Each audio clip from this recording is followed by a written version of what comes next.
Hello, and welcome to the one-on-one ratio pod with Yoav Meli, Melina. and Whoa. how about today? Today we're talking about the Watermelon Woman. Yes, directed by Cheryl Dunn from the year 1990 something. Yes. And I'm very excited to talk about the movie. I don't know about you, Meli. I am excited to talk about it. I'm always excited to talk about our movies. Yeah. And but before we get to that, let's do Yes. some what we watched this week, just what we always do. Mm-hmm. Um, would you like to start? With what I watched. Yeah. Or just like movie news if you. Okay, movie news. So the only thing I have written down is that now Greta Gerwig is the highest grossing female director. Yeah. I feel I like started this podcast has just been like we've been talking about Greta gotten higher and higher and like winning life. I don't know. No, we literally have. Like every week there's been a new Greta Gerwig like Barbie-ish update kind of and like the journey and the path of that movie.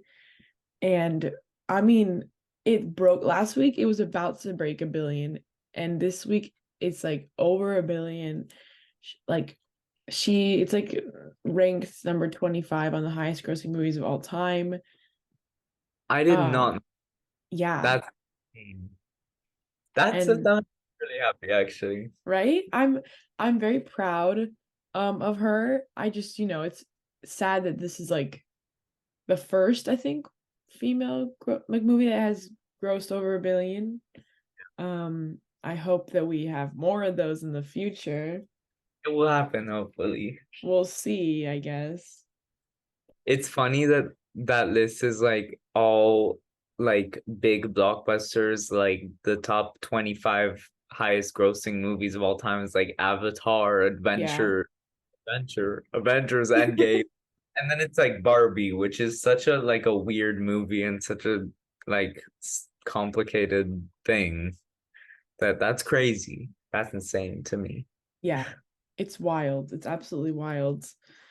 But that's good because I guess it kind of shows what people want now. Yeah. Um, But Warner Brothers is gonna mess that up with their new line of Mattel inspired movies, which is it's gonna be so embarrassing. I so didn't that's embarrassing. not one of my notes, but very annoying. Like just leave Mattel be like that.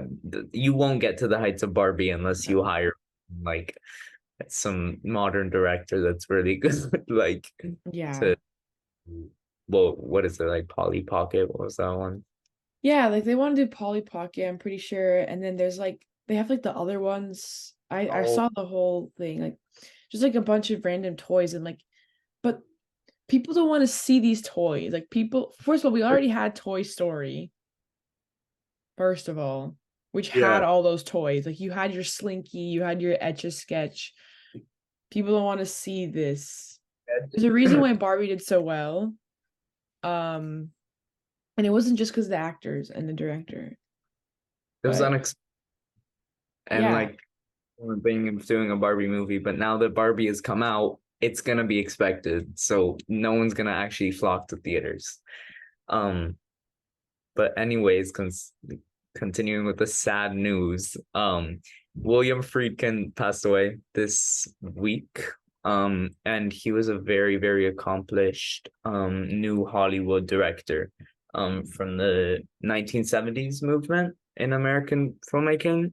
He was born in 1935 and he died on August 7th, which was last week. Um, Obviously director of The Exorcist, the Best Picture winning French Connection, Sorcerer, just some of the most acclaimed films of his like years or whatever. Yeah. Um and I haven't seen anything. I have seen The Boys in the Band, which is about a group of gay men have based on a play. Very, very good movie. Oh, I know that movie. Was a remake of that. Yes, there With was Ryan Murphy. yeah, yeah. Definitely not as good. I couldn't No. finish it, but the old one is very good. Um, But yes, check out his work. He was a very good director, from what I Yes. and I yeah, still have to watch his stuff, I especially want, Exorcist. yeah, The Exorcist. I want to ask you if you heard about Taylor Swift directing a movie with Searchlight Pictures. I have not. Yeah, This so is news to me. she started doing music videos. She's been touring in like film festivals, like being like a celebrity panel person in film festivals. And That's very weird. All Too Well premiered at Cannes, whatever. Um, which was I didn't know about that. The I 14 didn't minute. either. And now she's like actually signed up to write and direct a movie with Searchlight Pictures. There's not information about it, but I think it's interesting. I don't know. How do I you don't feel know about how that? I don't know how I feel about that. Like I'm not saying this to hate on Taylor Swift. Like, that's not what this is about, but I think it's weird because there are so many other people who want to direct and want to become accomplished directors, and then you just have Taylor Swift like automatically getting these deals just because she's Taylor Swift. And I'm like, well, Taylor Swift is not a filmmaker, so maybe we should give those opportunities to people who are. Like, I Automatic makes money, because it's a Taylor Swift directed movie. I'm right. a fan of All Too Well. I think that's like an intentionally like I like the song, it's good, but the music video that she premiered at a film festival, like it's artsy for no reason. There's nothing like interesting about it, in my Yeah. opinion. People praise the music video, but I don't know. Yeah, I don't know where she's going, what her trajectory is here as a filmmaker. So I I don't know. agree. Yeah. Um, and speaking of film festivals, we have the lineup for the Venice Film Festival this year or Yes, we next, do. and it's very stacked actually. It And is. It is. yeah, I've okay, some standouts for me are, some of the most anticipated movies for me of the year. That being Yorgos Lanthimos' Poor Things, starring Emma, Hmm. um, and Willem Dafoe, and all these big names. Did you watch The Lobster back in the day when we were Yeah, doing yeah, it I for? did. I did. He's amazing. He's a great director. He has very singular visions, and the trailer for that movie looked crazy. Did you watch Yeah. it? Yes, I did. Absolutely insane. I'm so excited for Mark Ruffalo. Yeah, I forgot he was in that. Yeah, it's gonna be crazy, and I have a feeling people are like building it up to be a big Oscar contender, but I don't think it's gonna be there. I think it's gonna be technically amazing.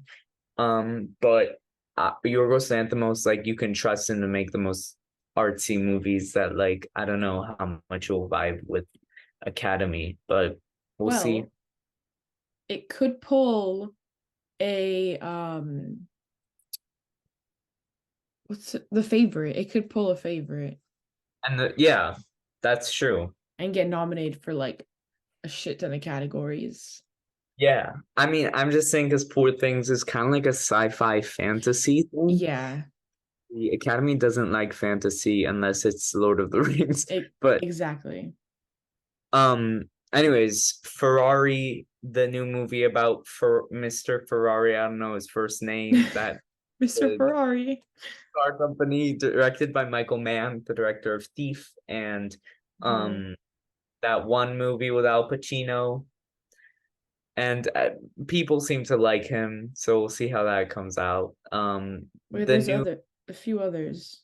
the new David Fincher flick, Yes. director of Zodiac, The Game, like some of the best movies ever made. David Fincher has a new movie about a hired assassin, I believe, Something like that. starring Brad Pitt and Michael Fassbender. Brad Fassbender. Pitt. Tilda Swinton is in it as well. So I was not expecting Brad Pitt. I knew Michael Fassbender was like the lead. David Fincher, Brad Pitt, Right, right, right. but Interesting. No, Brad Pitt isn't the lead. I believe it's Michael It Fassbender. is. It is Michael Fassbender. The movie directed by Bradley Cooper about Yes, Maestro. Leonard Bernstein. I'm not excited for it. I'm a big fan of Leonard Bernstein, but I've heard from test screenings that people think it's just like a mid biopic, and I'm not there for it. Like Leonard Bernstein deserves the best, and I don't know if a movie directed by Bradley Cooper has the capacity to do him justice, but I don't know. What do you Yeah. think about that? It's starring, Um, who's in sorry, it? There's a woman in it. Um, starring Bradley Cooper. Jeremy Strong is also in it. And Carey Mulligan, the star of what's that one revenge movie? yeah, Promising Young Women. Young Woman is in it. So Yeah. promising cast, not promising young film, but we will see. We'll see. I don't know if it'll be very promising. We'll just go fast. Ryusuke Yamaguchi, director of Drive My Car, winner of the Best International Film Award. Um, Yes. Car is a phenomenal movie, one of the best of the last few years. I heavily recommend it. And his new movie called Evil Does Not Exist is also premiering there.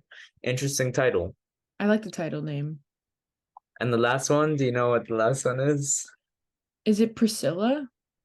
Zilla. Um, Yeah. Sofia Coppola film. Whoa. Priscilla Elvis. Pris Yeah. Elvis's last name even. Presley. Oh, Priscilla Priscilla Presley. Presley. Yeah. That's a fun name. Let's see, the teaser looked interesting, but nothing ready to say about that. Well, I'm just excited. I mean, we'll go more into detail about this later, but I'm just slightly excited because it's from her perspective and not Elvis's perspective, which I think is going to be interesting. Which it they didn't show this in the Elvis biopic, but No, Priscilla was like, what was it, like 14 years 14 old? or 15, I think. Yeah. I hope they address that because that's like a really weird historical thing that like Well, knowing Sofia Coppola, I think she will, and knowing like the movies she's made, yeah, I it's think she it will. And the fact that like the Elvis estate or whatever was like, we don't endorse this movie says a lot. yeah. Um yeah, so that's the Venice Film Festival. Very excited to hear reactions from that. Any Yes. I don't. No? So what did you watch this week, Meli? So I haven't had a lot of time to watch movies, but I did watch one and a half on a plane. Yes. So first I watched Lords of Dogtown, directed by Of it. Cat Catherine Hardwicke, I think. Let me check if that's correct. It's that one Um about. she directed 13 and Oh, Twilight, I believe. oh, Yeah, and Mafia Mama, the new movie, if you heard of that. With what's her name? Tony Collette. That's Toni so funny. Collette. Yeah, I watched Lords of Dogtown, which has been on my list for like a really long time to watch, and I was like, "Oh shit, it's on the airplane." So I watched it. A little underwhelming. I Oh, It was like it was cute, it was fun. Um, I don't want to like go super in depth about it, but it's like a skater movie about these like California skaters in LA and like the culture surrounding skating and surfboarding. Um, what's his name is in it? Sorry, I'm like my memory is like really bad right now. Um, the guy from Brokeback Mountain. Heath No, Ledger. Heath Ledger is in it. Um, he was he's so good at playing different characters. I always forget that he's Oh, like, disappears into every role. oh my So God, like obviously it's him because you can tell from his face, but he completely like his role isn't like it's like minor, I guess, but he still like really takes over. yeah. Um, yeah, it was good for like a fun little watch, but I wouldn't rewatch it personally. Um, and then I also watched, oh, What was the half movie you watched? yeah, I watched half of Lost in Translation. Oh, another Sofia Coppola movie. Yes. And I didn't really vibe with it personally. Almost half of that movie, believe it or not. I didn't finish it either, but I was too young. I was like, Yeah. I don't know. Okay. Um, Well, I think I don't know. I don't know if I don't know. I just didn't really like it that much. I was like I was I was very tired on the plane, so I also stopped it halfway to watch Parks and Rec because I was like, I need to laugh. I don't want to cry right now. This is depressing. So yeah, I was like, no. I stopped. I might revisit it, but it was I don't know. me too. It was just not, I don't know, didn't vibe with it. Yeah. I'll also talk about two films very shortly. Yes. Um, I rewatched Catch Me If You Can, which Woo! is just a banger movie. It was even sadder this time after seeing The Fablemans because because the daddy and mommy issues are on full Yeah. display. I never realized before The Fablemans how like father and mother oriented Spielberg is and everything. Yeah. But yeah, and I noticed how Goodfellas-esque this movie is because Goodfellas is obviously a giant influence here. Every like rise and fall movie post 1990s was influenced by Goodfellas, but this one's like really, really similar in a good way. You know, it's obviously its own spin. Um, just incredibly entertaining movie. I know it's one of your favorites. Just the best. And Yeah. then what I started I went to this theater that was doing a Lord of the Rings marathon and I went to the first one with my sister, but then we couldn't get tickets for the full marathon, so we ended up just going to the first one. And that was a really good theater experience, except for this one guy who went to the bathroom and on his way back, he was trying to squeeze in through my legs and I was like, "It's okay, I'll just stand up." And then my skull crashed into his nose and I felt it like crack and he started bleeding and it was very, very embarrassing. Um, it was very funny afterwards, but very embarrassing, and the movie is great. So Wait, are you serious? You actually freaking crashed into someone's nose and it bled? it started bleeding, yeah. My Oh, apple. wow. You have a very thick skull. Yeah. It's an amazing movie. It's like weirdly a really spiritual experience. I don't know if have you seen Lord of the Rings? I have. I like the Lord of the Rings movies. I always tell people to watch Lord of the Rings instead of The Hobbit. Because Um, they're yeah, better. they're better. I'm And people don't believe me. People are like, I've seen Hobbit, and I was like, they suck. I'm like, yeah, they suck, but Lord of the Rings is fantastic. Yeah. Um, I have those movies on a really shitty DVD copy. Mm, But yeah, that was two things I watched this week that I want to talk about. nice. Well, here we are to talk about the watermelon, Watermelon Woman. but it's okay. I have a lot to say. Let me just start off by saying that this was a very, very enjoyable experience. And was that the same for you, Meli? Yeah, I would say Okay. so. Okay. Um, do you want to start with your first note or something? And then we Mm, okay, so honestly, like I don't have like a lot about this movie. Like, um, definitely not as much as I had about Oppenheimer or whatever. But Yeah. I think my first like note was that it's kind of meta because Very meta. yeah, because her name in real life is Cheryl, and then she's like playing a girl named Cheryl, and it's like it's almost like her life, but it's also not. And it's like she's a filmmaker in real life, and in the movie she's a filmmaker. So I just put like a movie about Cheryl making a movie, which like Very sounds cool. so stupid or like it doesn't sound very interesting, but like it was like really cute. And I honestly like it was really cute. Like I have a few other notes, but like I don't know if I should like bring them up now. And I'll just build off your note there. Mhm. And spoilers on all of this. Yeah. I think conceptually this movie is perfect and so interesting because the concept here, Cheryl complains about not having ideas as a filmmaker, but I know that the actual Cheryl Dunye is actually very, very smart and has so many ideas in her head. It's revealed at the end, and I kind of assume this throughout the whole movie, that the watermelon woman was not a real actress. And using, first of all, the watermelon woman pictures that they use in the movie was actually a photo gallery that was in various museums at the time.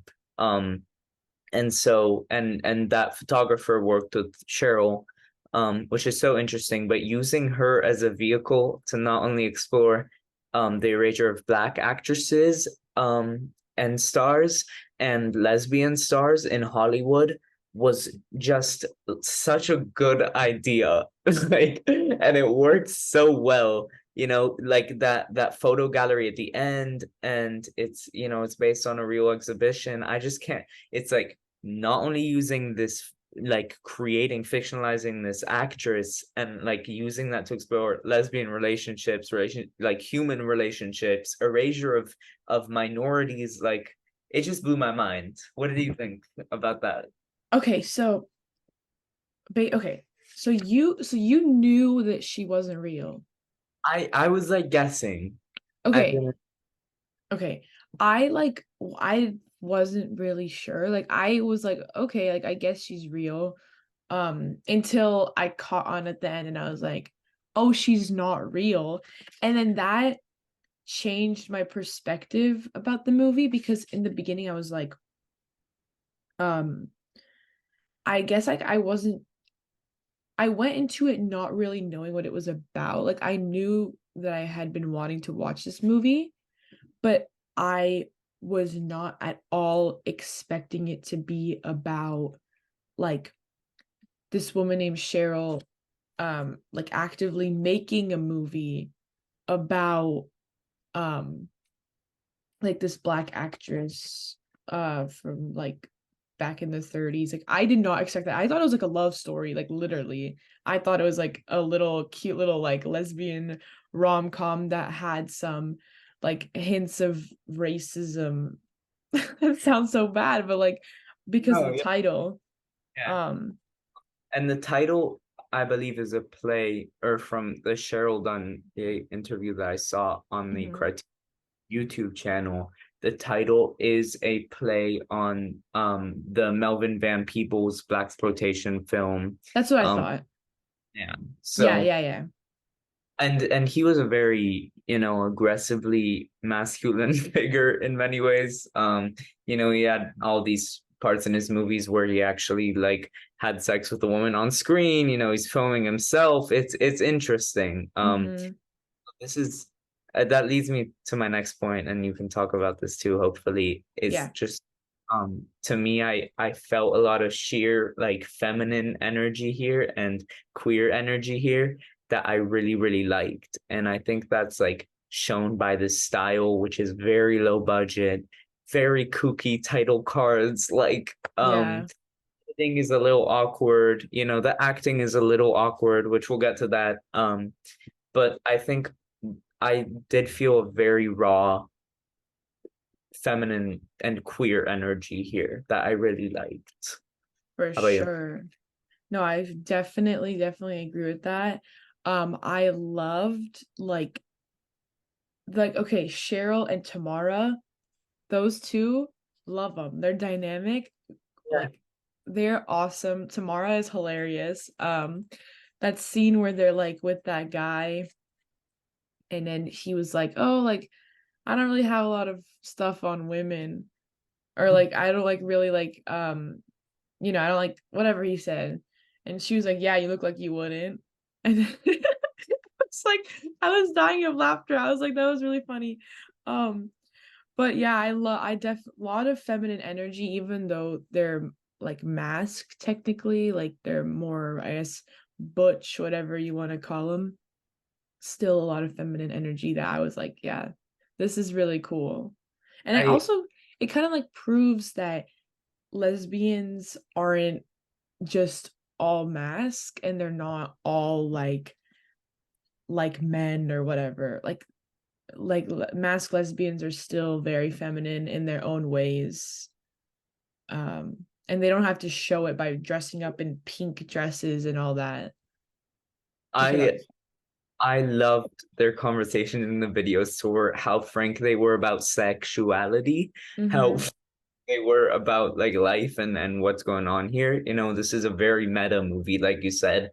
And they're very meta characters talking about their existence in life, you know, as African Americans, as lesbians, as people engaging not only in interracial gay relationships, but also in like you know, just lesbian relationships in general, and talking about that and talking about the sex surrounding it is so interesting and funny to me throughout the movie. So I loved Yeah. it.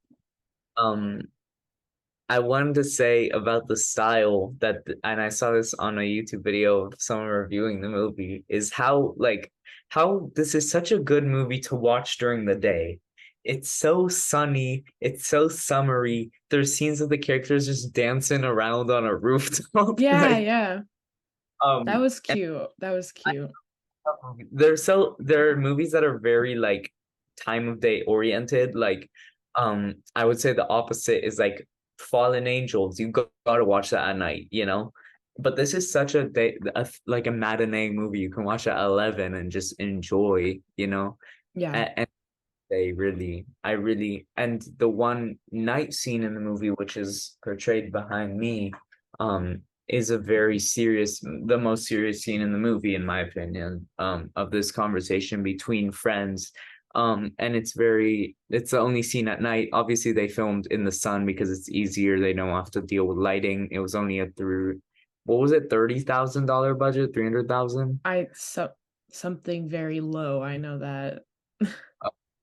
And this one scene in the night that they lit very nicely is a very specific dialogue moment. But overall, it's just a very sunny movie, and I love that. It is. I love their accents, like their Philly accents. Yeah. When she would say like water, she would say water, which I thought was cool because that's like, you know, my mom uh lived in Pennsylvania for a while, so she like would say it like that sometimes, and I thought it was funny. I don't know. That too. I don't. That might be like a New Yorkan thing or something. The which one? Water. No, it is, but like in Philly, or like in that state specifically, Pennsylvania, like they're Mhm. like the way they say water is like way like they go Yeah. like water, but like in New York is like water or something. I don't know. And yeah. Um, I one thought you kind of touched on this earlier, but how funny this movie is. Like, I never laugh when I'm alone, but I watched this alone and I was laughing. I was like audibly laughing. We're talking my favorite, like the funniest scene in my opinion was is when they go to the lesbian historical archive Oh and my there's God, yes, yes. that white woman there. And she's just so incompetent. She's like dropping everything. She's like, "Oh, we're unorganized, but that's the way it is." And that's just a really funny scene. All of the street interviews, there's those that one of the three like fruity black men that they're interviewing. It's just so endearing and funny. And I know Yeah. people's criticisms. I'll, I'm asking you how you feel about this too. Is Hmm. a lot of people's biggest criticism when watching this movie is the acting, which is rough at times. To me, it didn't bother me at all, except for like specific times. But how do you feel about that? So, Um, it didn't really bother me in the way that it bothered other people. Like I wasn't upset that it was like bad acting or whatever, or like really fake, like very fake. Um, yeah. Especially when Cheryl was like talking or doing the acting, I was like, okay. to me, like what bothered me more was shit, why it's like escaped my mind. I guess like I don't know, it was just why am I I, like I'm like blanking, like hold on. I'll tell you what bothered me in terms Yeah. of criticisms. One, I think the writing here is very straightforward. Some of those dialogues that Tamara has with Cheryl feel very real. And then there are times like when Cheryl's talking to the camera, I didn't really mess with that. But it was necessary. Or what also bothered me is how Cheryl and Tamara like slowly fall apart, like their friendship. I feel like it actually wasn't slow at all. Like it felt really forced for making a point about like how about interracial relationships and like minorities like arguing with each. I don't know. I don't really I felt that their falling apart was a little forced. Hmm. Yeah, those were my main things. I thought the bad acting was kind of endearing. It's kind of like how the quality is like very grainy and the editing is weird, but I enjoyed it. I guess I don't know. I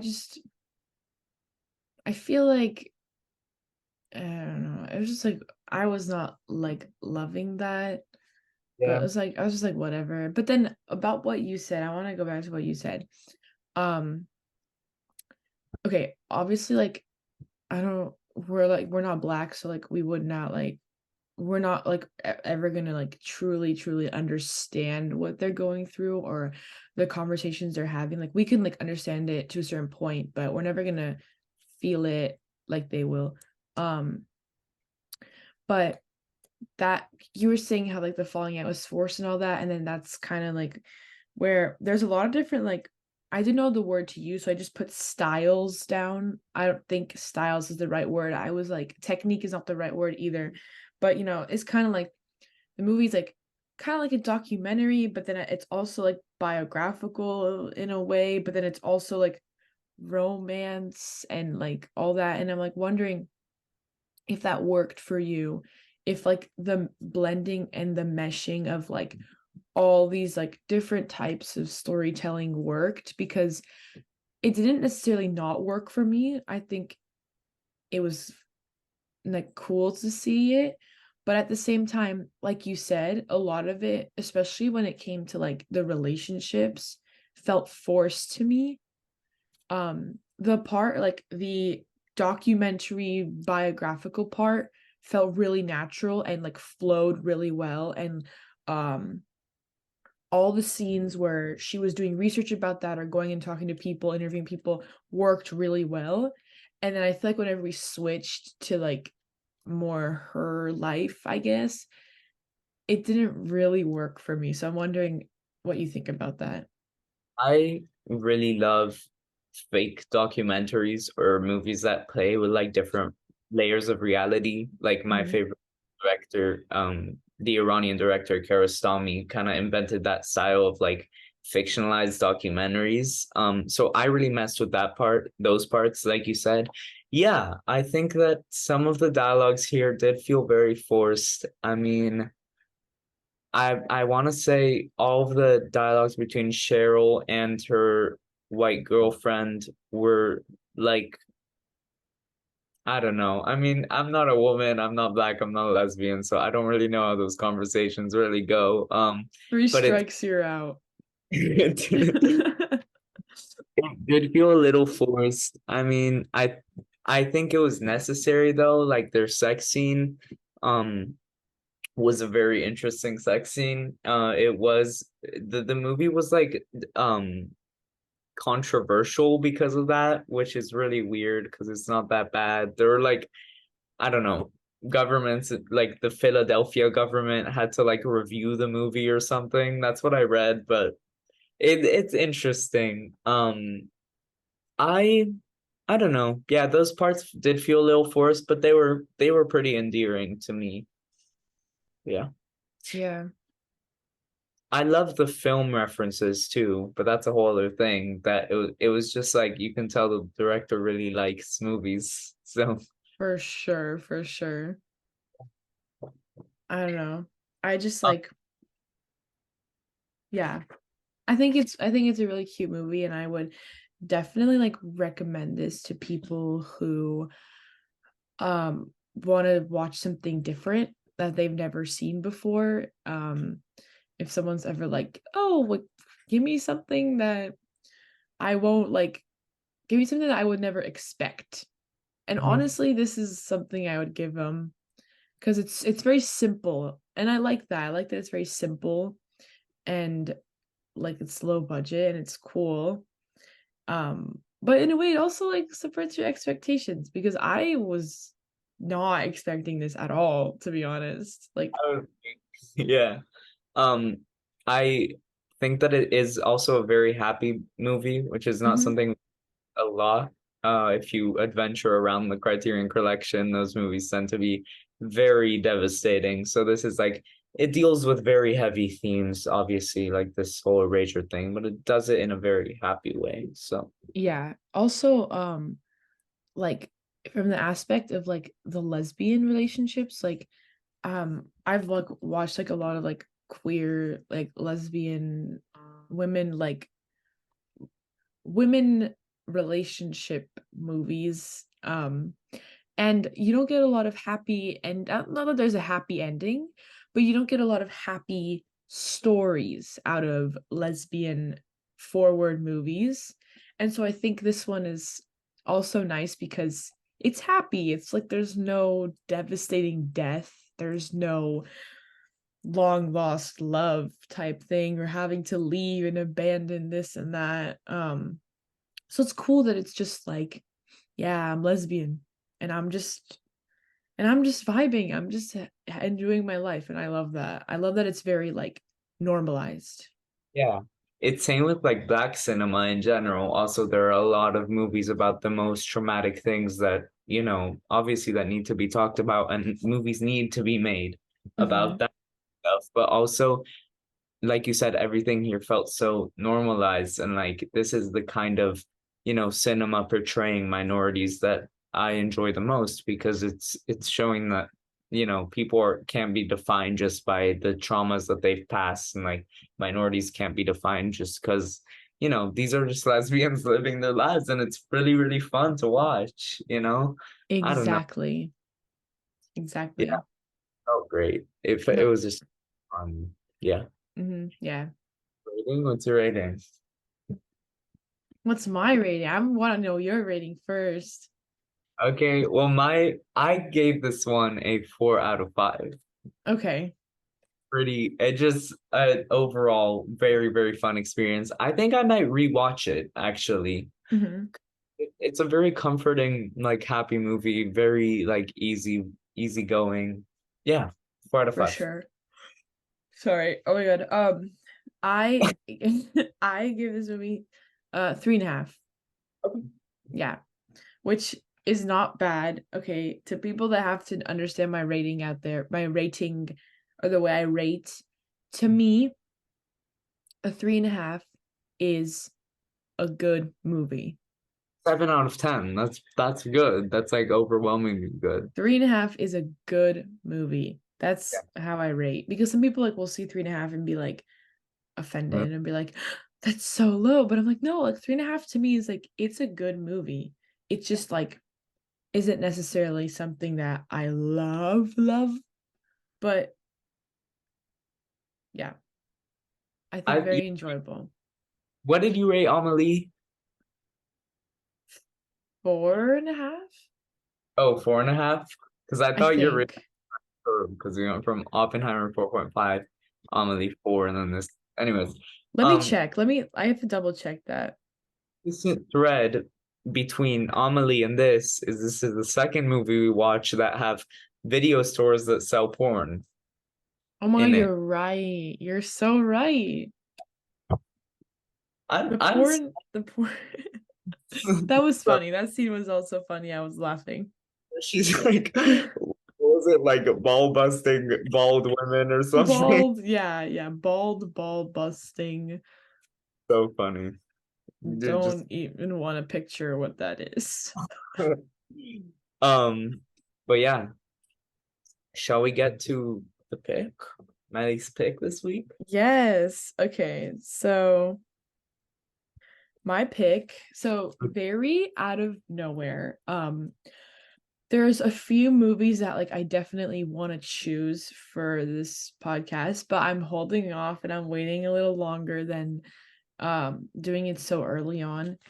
But um I was like looking through my what I want to watch, and I also I think chose based off of I don't think Yoav has seen this movie.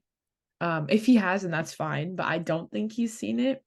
Um, but yeah, I was like, I want to choose something that's a little different, but it's also another female led movie directed by a woman. We So need bad movies to compensate for our first episode, which is Oppenheimer. yeah, It's like, exactly. 3.5 hours. We need to compensate. Okay. Oh wait, I should take my background off for this. okay, I'll take mine off too. There we go. Oh, there we go. Okay. So the movie I chose is Ah, the 2014 movie directed by Anna Lily Amirpour. A girl walks home alone at night. whoa, whoa. I haven't seen it. Okay, I'm okay. I didn't think so, but I was like, That's a vampire movie, no? yeah. Huh. Okay. But okay, it's very yeah, he's obviously very shocked because it kind of came out of nowhere because like it's not like I've ever really mentioned this movie, but it's always been something I wanted to watch. And This I po- was like, yeah, that's the poster. You guys, I'm sure have seen that poster. It's pretty popular. Um, but we went to the hall, like the museum together, and her costume was on display there. I'm remembering that now. I can show you guys next week. I'll pull up the pictures and show you. I'm gonna wait to show you guys the pictures.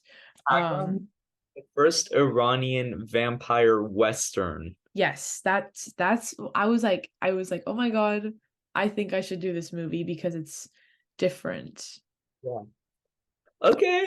Yeah. Okay. I mentioned Kiarostami earlier. He's an Iranian director. I love Iranian cinema. It's my shit. Many people don't know that there is cinema in post-revolution Iran. Hmm. 2014 movie. It astounds me that filmmakers are even making movies in Iran. But there are like getaway laws to go in between these like censorship cracks, and this seems like very like violent movie. So Yeah. And then I just want to quickly read the description just so you guys know because this is like I guess I feel like within the film community it's well known, but to others it's probably not. So I'm just going to read this. It says in the Iranian ghost town Bad City, a place that reeks of death and loneliness, the townspeople are unaware they are being stalked by a lonesome vampire. So, yeah, wow, I'm very excited. me That's too. that's out of left field, but I love that Yeah. for us. Awesome. Well, thank you guys for listening. Thank Watch you Go, guys. which is not available on streaming services, but you will find it. You'll find it somewhere. Um, If you can't stream it, rent it somewhere and Dream. dream it. Yeah. Also, make sure to watch Watermelon Women if you haven't seen it. Definitely go check that out for sure. Go Yeah. support. It's definitely worth a watch for sure. I don't Blu-ray. Yeah. Wait, say Well, that one again? I said like buy it on Blu-ray even. Buy it on Blu-ray or go support Criterion and buy it on their DVD when it comes out. Yeah, it already came out, I believe. Did it?